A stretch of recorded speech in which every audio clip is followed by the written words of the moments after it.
Thank you very much.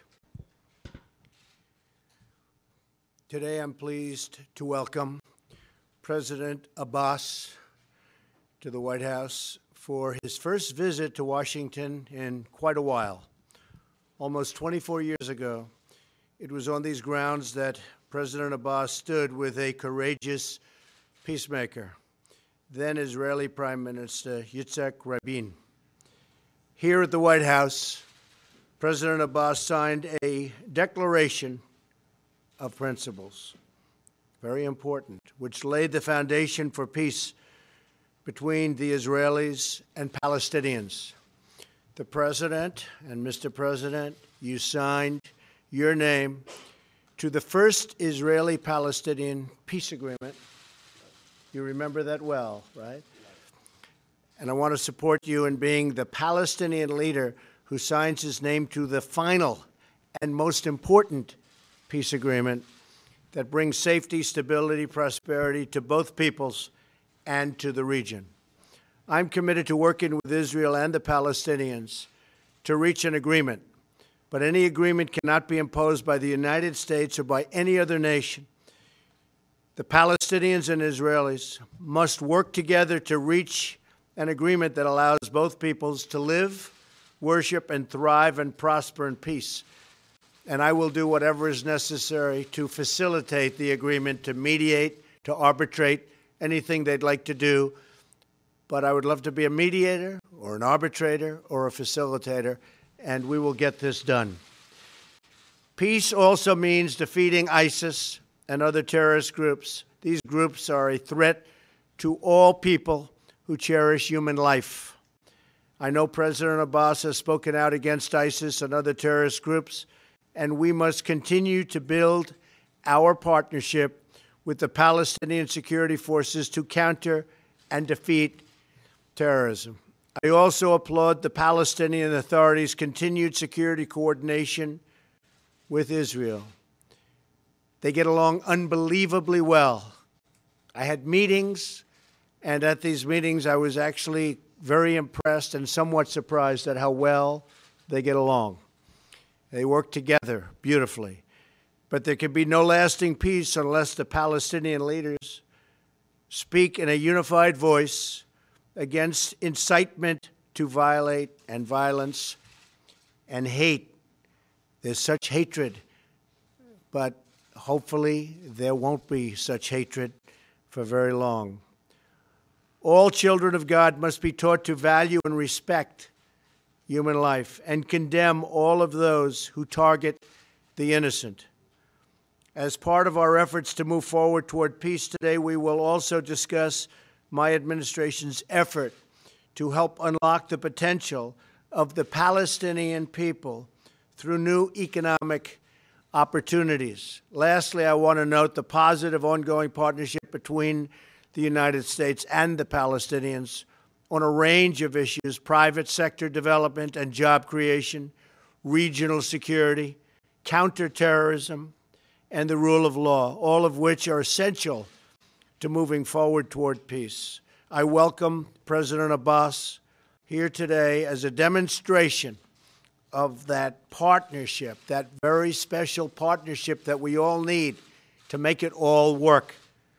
And I look forward to welcoming him back as a great mark of progress and ultimately toward the signing of a document with the Israelis and with Israel toward peace. We want to create peace between Israel and the Palestinians.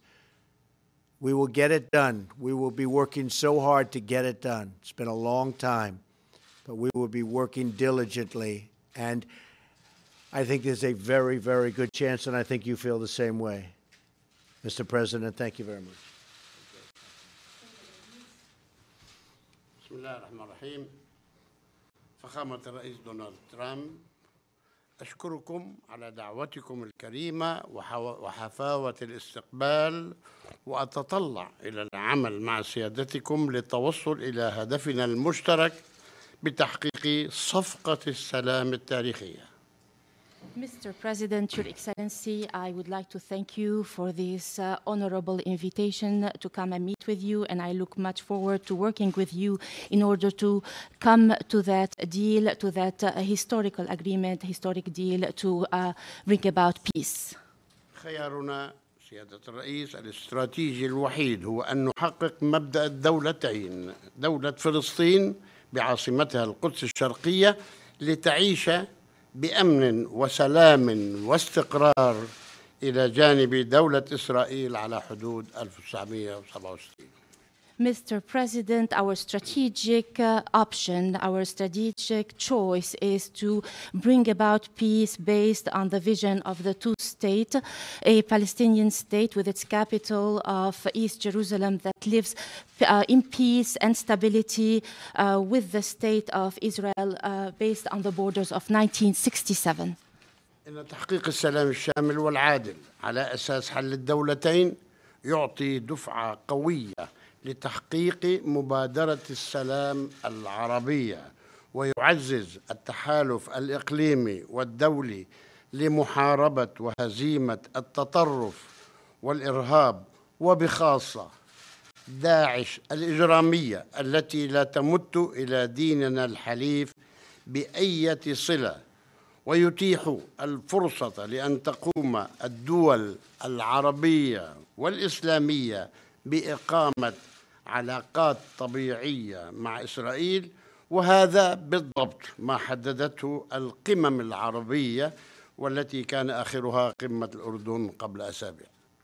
Mr. President, for us to bring about a comprehensive and just peace based on the two-state solution, such matter would give a great impetus to the Arab Peace Initiative and the other initiatives, international initiatives, as well as it enables to fight and deter terrorism and fight the criminal ISIS group, ISIS that is totally innocent and has nothing to do with our noble religion. And that also, if we create peace that is just and comprehensive, that will also lead the Arab and the Islamic countries to have normal relations with Israel based as stipulated in the previous Arab summits, the latest of which was the Arab summit in Jordan. أنا مؤمن فخامة الرئيس بأنكم قادرون على النجاح لأن لديكم الإرادة والرغبة في هذا النجاح، ولذلك نحن إن شاء الله قادمون على فرصة جديدة، على مناسبة جديدة من أجل تحقيق هذا السلام برعايتكم. Mr. President, we believe that we are capable and able to bring about success to our efforts because, Mr. President, you have the determination and you have the desire to see it become to fruition and to become successful. And we, Mr. President, inshallah, God willing, we are coming into a new opportunity, a new horizon that would enable us to bring about peace in that regard. إن جميع قضايا الوضع النهائي قابلة للحل، وأنا متأكد أنها قابلة للحل وبما يشمل اللاجئين والأسرى، وذلك استنادا إلى القانون الدولي والشرعية الدولية والمرجعيات المحددة. وقد نصت الاتفاقات السابقة على عدم اتخاذ أي خطوات أحادية من شأنها استباق نتائج مفاوضات الوضع الدائم. Mr. President, as far as the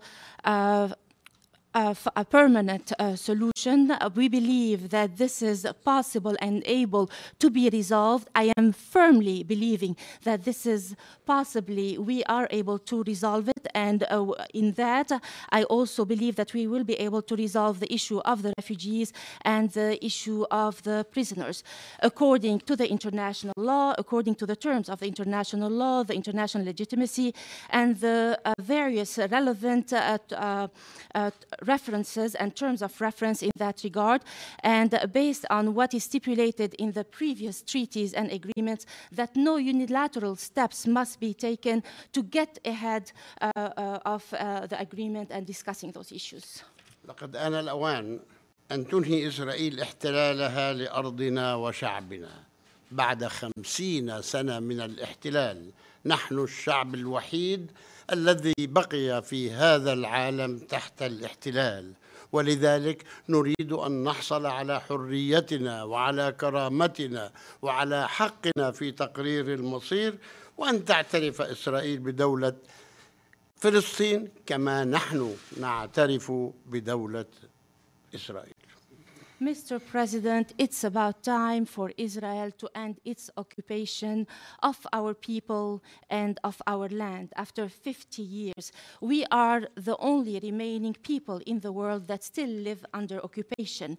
We are aspiring and want to achieve our freedom, our dignity, and our right to self-determination. And we also want for Israel to recognize the Palestinian state just as the Palestinian people recognize the state of Israel. أؤكد لكم يا فخامة الرئيس أننا نربي أطفالنا وأحفادنا وأولادنا على ثقافة السلام، وأننا نسعى ليعيشوا بأمن وحرية وسلام مثل باقي أطفال العالم هم والأطفال الإسرائيليون. Mr. President, I affirm to you that we are raising our youth, our children, our grandchildren on a culture of peace, and we are endeavoring to bring about security, freedom, and peace for our children to live like the other children in the world, along with the Israeli children in peace, freedom, and security. أنا أحمل معي معاناة وأمل الشعب الفلسطيني لنجعل من الأرض المقدسة للديانات السماوية الثلاث اليهودية والمسيحية والإسلام ملاذاً يوفر الأمن والأمانة والسلام والاستقرار والعدل للجميع. Mr. President, I bring with me today the message of the suffering of my people, as well as their aspirations and hope, the hopes and the aspiration of the Palestinian people from the Holy Land, from that land where the three monotheist religions thrived, and the Jewish faith, the Christian faith, and the Muslim faith, where they all coexist together to foster it in an environment of security, peace, and stability, and love for all. أننا نؤمن يا فخامة الرئيس أننا قادرون بقيادتكم الشجاعة وحكمتكم وقدرتكم التفاوضية على إنهاء هذه المعاناة، ونعتمد على الله ثم عليكم، وسنكون شركاء حقيقيين لكم لتحقيق معاهدة سلام تاريخية برعايتكم وقيادتكم. Mr. President, I believe that we are capable under your leadership and your stewardship, to your courageous stewardship and your wisdom.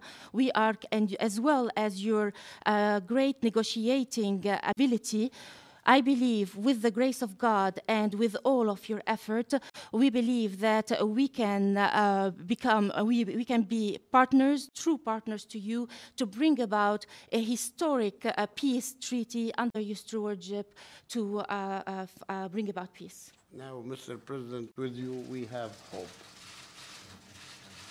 Thank you very much. Thank you. Thank you very much. So we're going to start a process.